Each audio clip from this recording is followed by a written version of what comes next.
भारतीय जनता पक्षाची ताकद पाचही विधानसभा क्षेत्रामध्ये आहे आणि पाचही विधानसभा क्षेत्रामध्ये आमच्याकडे तुल्यबळ उमेदवार आहेत. त्यामुळं आमची मागणी अशी असेल की कल्याण पूर्व असेल, कल्याण पश्चिम असेल, डोंबिवली असेल, कल्याण ग्रामीण किंवा अंबरनाथ या पाचही विधानसभा क्षेत्रामध्ये भारतीय जनता पक्ष तुल्यबळ उमेदवार देऊन या पाचही विधानसभा निवडून आणू शकतो. आणि म्हणून आमच्या कार्यकर्त्यांनी अशी मागणी केलेली आहे की वर्षानुवर्षे झाले आपल्याला या ठिकाणी जिथे संधी मिळते तिथे परत मिळावी आणि ज्या ठिकाणी मिळत नाही त्या ठिकाणीसुद्धा आपल्याला संधी मिळेल. तर या पाचही विधानसभा या निवडून आल्याच्या नंतर निश्चितपणे महायुतीचं सरकार या राज्यामध्ये भक्कमपणे येईल. कल्याणपूर्वेत म्हणजे शिंदे गटाकडून तयारी सुरू आहे.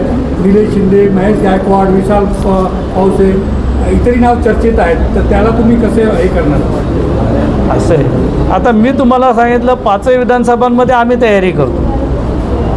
आमचे मित्रपक्ष ते सुद्धा तयारी करू शकतात.